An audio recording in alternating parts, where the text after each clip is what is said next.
व्यक्तित्व जब अस्तित्व में मिल जाए तब ही विराम है।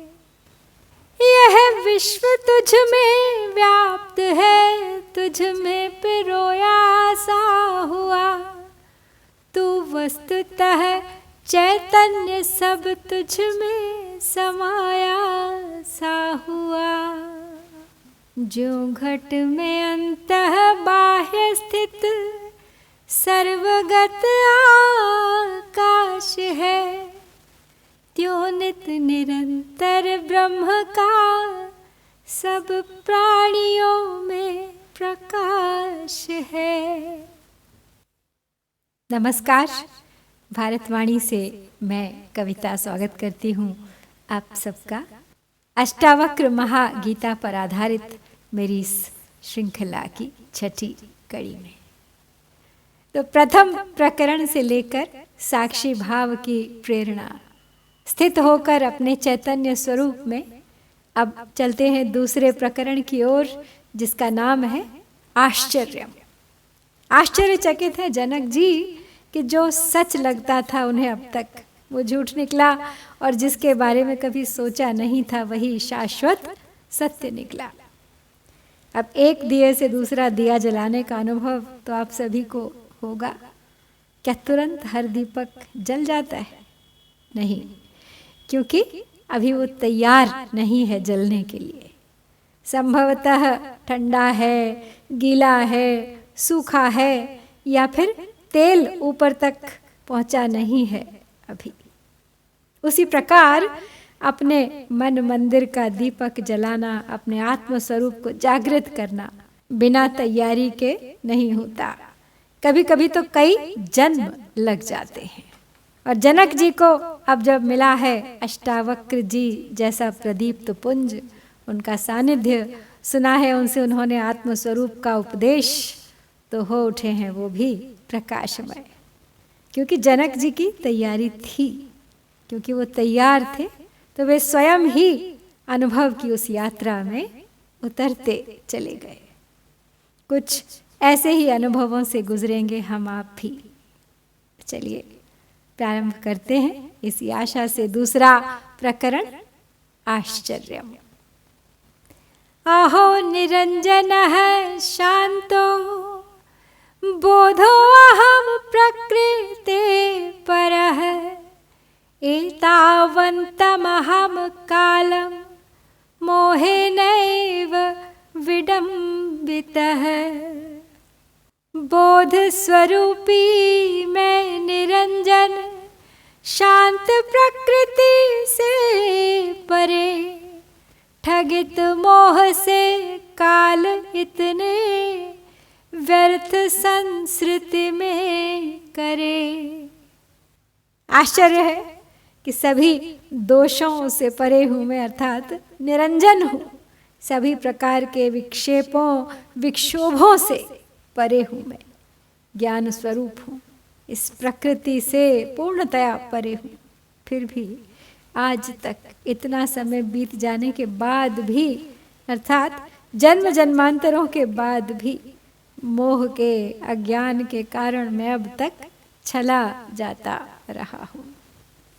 अष्टावक्र जी के उपदेश से जनक जी को आत्मा का साक्षात्कार का जब उदय हुआ, तब जनक जी अपने चेतन स्वरूप के अपने अनुभव को प्रकट करते हुए अपने मोह के स्मरण को बड़े आश्चर्य के साथ प्रकट करते हैं। कहते हैं कि मैं निरंजन, अर्थात संपूर्ण उपाधियों से रहित एकदम शांत स्वरूप हूँ, सभी दोषों से परे हूँ, अर्थात संपूर्ण विकारों से रहित होकर तथा प्रकृति अर्थात माया रूपी अंधकार से भी परे होकर, और बोध स्वरूप अर्थात ज्ञान स्वरूप होकर इतने काल तक देह और आत्मा के अविवेक के कारण दुखी होता रहा। लेकिन आज से हे गुरु, आपकी कृपा से मैं आत्मा आनंद अनुभव को प्राप्त हुआ हूँ।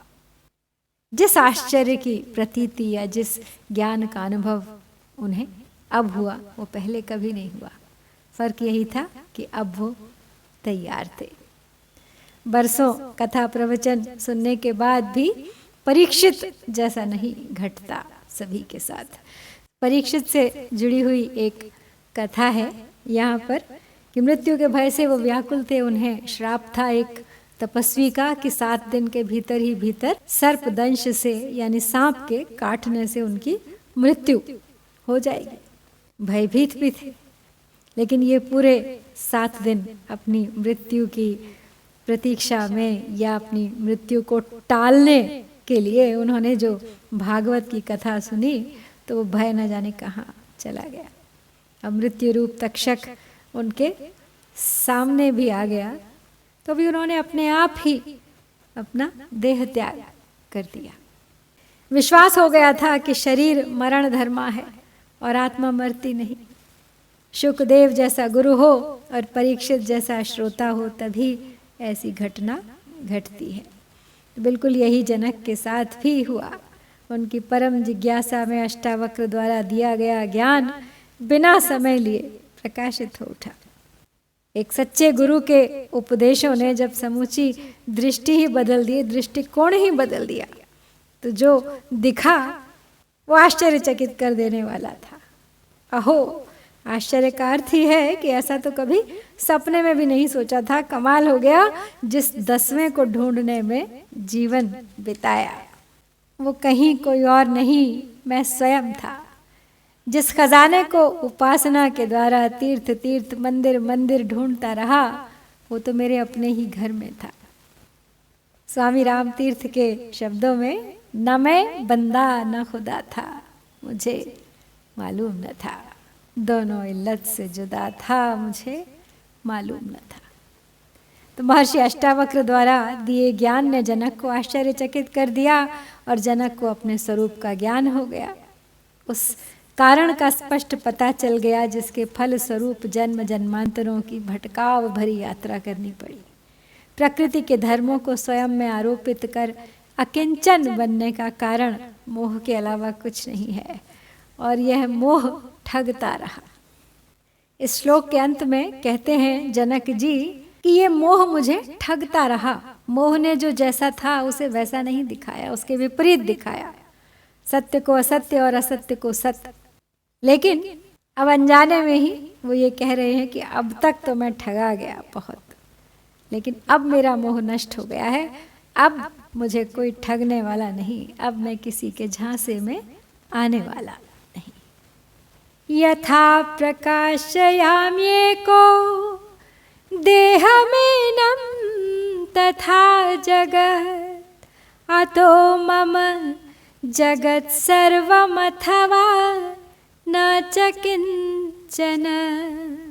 जो देह देही से प्रकाशित जगत भी ज्योतित तथा, या तो जगत संपूर्ण या कुछ भी नहीं मेरा यथा। यानी जिस प्रकार मैं अकेला इस शरीर को प्रकाशित कर रहा हूँ उसी प्रकार इस जगत को भी कर रहा हूँ।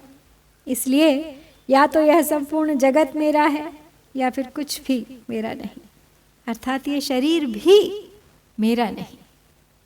जड़ देह और चेतन आत्मा का एक कल्पित तादात्म्य है, एक संबंध है। वास्तव में देह मिथ्या है। आत्मा की सत्ता करके ही सारा जगत सत्य के समान प्रतीत होता है। आत्मा से अलग जो भी जगत है वो सब मिथ्या है, यानी कभी हुआ ही नहीं है, केवल कल्पना मात्र है। अस्ति भाति प्रियम रूपम नाम चेत्यंश पंचकम आद्यम त्रयम ब्रह्म रूपम जगत रूपम ततो द्वयम। अर्थात अस्ति यानी है, भाति यानी भान होना, प्रियम जो प्यारा है, रूप और नाम, ये 5 अंश सारे जगत में व्याप्त हैं, जिसमें से अस्ति भाति और प्रिय ये ब्रह्म के अंश हैं। नाम और रूप ये 2 जड़ जगत के अंश हैं।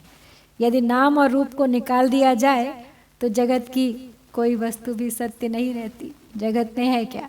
नाम है और रूप है। नाम और रूप तो दोनों विनाशी हैं, क्योंकि एक हालत में रहते ही नहीं कभी। इसके कारण ये सारा जगत तो मिथ्या ही सिद्ध होता है। और अगर ये सत्य दिखाई देता है तो केवल परम ब्रह्म के 3 अंशों के कारण। और यदि इन तीनों अंशों को हर एक पदार्थ से अलग कर दिया जाए तो जगत का कोई भी पदार्थ सत्य दिखाई नहीं देता। तो इससे यही सिद्ध होता है कि जगत तो तीनों कालों में मिथ्या है और ब्रह्म ही है जो तीनों कालों में सत्य है। वास्तव में जगत में 3 काल हैं ही नहीं। यत् पिंडे तत् ब्रह्मांडे, अर्थात जो शरीर में है वही ब्रह्मांड में है। तो ये वेदांत का परम सिद्धांत है जिसकी व्याख्या हम 2 तरह से कर सकते हैं। एक तो परम सत्ता को लेकर, जो चेतना पिंड में है वही ब्रह्मांड में भी व्याप्त है, और दूसरा प्रक्रिया के रूप में कि जो होता है। तो जो भी प्रक्रिया पिंड में काम कर रही है वही समूचे ब्रह्मांड में भी काम कर रही है। अध्यात्म करता है उस चेतना की खोज, जबकि विज्ञान केवल घट रही घटनाओं और प्रक्रियाओं की व्याख्या करके ही संतुष्ट हो जाता है। तो अष्टावक्र जी के उपदेश के फल स्वरूप अब जो अनुभूति जनक को हुई उसका ये एक और पक्ष है। इस अनुभूति से जनक को ये ज्ञान हुआ कि शरीर और जगत में कोई भेद नहीं है। शरीर अगर व्यष्टि है तो जगत समष्टि। व्यष्टि अर्थात एक सत्ता, वन इंडिविजुअल। समष्टि एक समूह, उन्हीं सबका, सब एक जैसों का समूह। तो जब दोनों एक ही हैं और उस चेतन सत्ता से जिस प्रकार शरीर जीवन पा रहा है उसी तरह जगत भी जीवन पा रहा है। तो या तो शरीर की तरह विश्व भी मेरा है या फिर यह शरीर भी मेरा नहीं है। और जब मेरा अपना शरीर मेरा नहीं तो कोई भी मेरा अपना नहीं है। तो शरीर की दृष्टि से देखा जाए तो कुछ भी अपना नहीं है, और आत्मा की दृष्टि से देखा जाए तो सब कुछ अपना है। स शरीरमहो विश्वं परित्यज्य मयाधुना कुतश्चित् कौशलादेव परमात्मा विलोक्यते। इस देह में ही विदेह जग से त्याग वृत्ति आ गई। आश्चर्य की पृथकत्व भाव से ब्रह्म दृष्टि भाग गई। आश्चर्य है, शरीर के साथ विश्व का परित्याग करने के परिणाम स्वरूप थोड़ी सी कुशलता से, थोड़ी सी युक्ति को प्रयोग में लाकर इस समय मुझे परमात्मा का साक्षात दर्शन हो रहा है। तो पिछले सूत्र में शरीर और जगत के ऐक्य की अभिव्यक्ति महाराज जनक ने की। अब यह एक महत्वपूर्ण बात है। प्रकृति में कार्य करते सिद्धांतों को हम स्वीकार करते हुए भी स्वयं को उनसे अलग मानते हैं। जो पैदा हुआ वह मरेगा भी, इस नियम को हम स्वीकारते हैं, लेकिन इस सिद्धांत को स्वयं से जोड़कर नहीं देखते। शरीर जन्मा है, यह नष्ट हो जाएगा, ऐसा हम कहाँ स्वीकारते हैं। शरीर और जगत के एक होने को स्वीकार कर रहे हैं जनक। दोनों अनित्य हैं, बंधन का हेतु है। इसके आगे अब वो स्वयं में आए उस परिवर्तन के बारे में बताते हैं। अब मुझ में वो कुशलता आ गई है जिससे शरीर और जगत के अधिष्ठान रूप परमात्मा को देखा जा सकता है। श्री कृष्ण ने भी गीता में योग को कर्मों में कुशलता बतलाया है। कुशल शब्द यहाँ पे बहुत महत्वपूर्ण है। कुशाम लाते इति कुशल, जो ब्रह्मचारी कुशा लेकर आता था उसे कुशल कहते थे। तो कुशा का कर्म कांड में बहुत अधिक महत्व है। बिना कुशा के विहित आदि कर्मों का होना संभव नहीं, लेकिन कुशा लेकर आना भी आसान नहीं, सावधानी का काम है। जरा सी असावधानी हुई नहीं कि हाथ कट जाएंगे। कर्मों को करते हुए उससे होने वाली संभावित हानियों से बच जाना ही कुशलता है। संसार दिखे, शरीर रहे, व्यवहार भी हो, लेकिन परमात्मा दृष्टि से परे न हो, वो सदैव दिखाई देता रहे। तो महाराज अष्टावक्र ने जनक को वह युक्ति दी जिससे जनक को व्यष्टि शरीर और समष्टि शरीर को देखते हुए भी उसका अधिष्ठान दिखाई देता रहे। उसकी सत्यता का निश्चय हो तो नाम रूप में होने वाला परिवर्तन सुख दुख नहीं देता, क्योंकि जानते हैं वो कि इस परिवर्तन को रोका नहीं जा सकता। ऐसा होना उसकी प्रकृति है, बल्कि ऐसा होना उसका सौंदर्य है, वो होगा ही। केवल आवश्यक है कि व्यष्टि शरीर और समष्टि शरीर का ज्ञान और उसके पीछे दिखता रहे उसका अधिष्ठान। यथा न तो यतो भिन्नास्तरंगा फेन बुद्बुदाः आत्मनो न तथा भिन्नम विश्वमात्म विनिर्गतम। जो फेन और तरंग में से न कोई भिन्नता, त्यों विश्व आत्मा से सृजित तद्रूप एक अभिन्नता। जिस तरह तरंगे, फेन और बुलबुले जल से अलग नहीं हैं, उसी तरह यह समूचा विश्व आत्मा से भिन्न नहीं है, अर्थात उसी में स्थित है और उसी में लय होने वाला है। परमात्मा और शरीर जगत के संबंधों का खुलासा करने के लिए अब जनक जी कहते हैं कि जिस प्रकार जल के ही अलग अलग नाम रूप हैं, फेन व बुलबुले ये जल से जन्मते हैं, उसमें ही रमण करते हैं और फिर उसी में लय हो जाते हैं, उसी प्रकार परमात्मा से ही नाम रूपात्मक जगत उत्पन्न होता है, उसमें स्थिर रहता है और उसी में विलीन हो जाता है। तो इस सारे बनने बिगड़ने का जिस प्रकार जल पर कोई असर नहीं होता, उसी तरह परमात्मा भी इन सब से बिल्कुल असंग रहता है। अब अगर पुराने उस उदाहरण को फिर से लिया जाए तो जैसे कल्पित सर्प अपने अधिष्ठान भूत रज्जु से या रस्सी से भिन्न नहीं है, किंतु रज्जु रूप ही है। सांप और रस्सी है तो एक ही, लेकिन सर्प केवल कल्पित है। वैसे कल्पित जगत भी अधिष्ठान भूत चेतन से भिन्न नहीं है। तंतु मात्रो भवे देव पटो यद्विचारतः आत्मतन्मात्रमेवेदं तद्वद्विश्वं विचारितम्। जो तंतुओं से वस्त्र निर्मित तंतु ही तो मूल है, त्यों आत्मा रूपी तंतुओं से सृजित विश्व समूल है। विचार पूर्वक देखने पर जिस तरह वस्त्र धागों के तानों बानों का ही समग्र रूप होता है, इसी प्रकार अगर सोचकर देखें इस विश्व में परमात्मा से भिन्न और कुछ नहीं है। तंतुओं के बिना जैसे वस्त्र की सत्ता नहीं, वैसे ही आत्म सत्ता को इस विश्व में से निकाल लेने पर विश्व अपने आप ही अस्तित्वहीन हो जाता है। तो जब किसी वस्त्र को देखें तो हमारा सूत की ओर ध्यान जाता है? नहीं जाता। हम केवल उस वस्त्र को देखते हैं, उस पर चित्रित कलाकारी को देखते हैं। सूत से बने अलग अलग नाम रूप वाले वस्त्रों में हम अंतर मानते हैं। उन्हें अच्छा बुरा, बड़ा छोटा आदि कहते हैं, ऊनी सूती रेशमी कहते हैं, जबकि सूत की दृष्टि से उनमें कोई अंतर नहीं होता।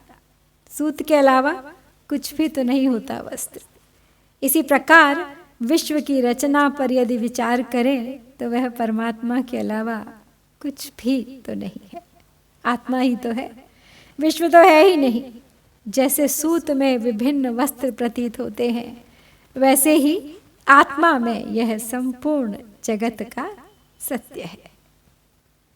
पिछले प्रकरण में अष्टावक्र जी उपदेश दे रहे थे, जनक जी के प्रश्नों के उत्तर दे रहे थे, और उसके बाद जनक को जो आश्चर्य की अनुभूति है, इस प्रकरण में उसकी अभिव्यक्ति है। जनक एक बालक की तरह से कौतूहल भरी आंखों से अपने भाव व्यक्त कर रहे हैं, आश्चर्यचकित हैं। अपने अनुभव की यात्रा में इतने गहरे उतर गए हैं जहाँ शब्द थक कर गिर जाते हैं। कभी एक छोर पकड़ में आता है तो कभी दूसरा, कभी एक बात सही लगती है तो कभी दूसरी। फिर कभी लगता है मानो जो कहना चाह रहे हैं वो पूरी तरह से कहा नहीं जा रहा, अभी कुछ और बाकी है। संभवतः कुछ और उदाहरण होते, कभी कभी उस कहे गए में विरोध सा भी लगता है। तो यही सब आश्चर्य है जो जनक जी प्रकट कर रहे हैं अपने इस नवीन प्राप्त ज्ञान के प्रति। तो आज हम यही समाप्त करेंगे। हमने पढ़ लिए हैं दूसरे प्रकरण से 5 श्लोक। शीघ्र लौटूंगी आगे के 5 श्लोकों के साथ, प्रतीक्षा कीजिएगा। जय भारत।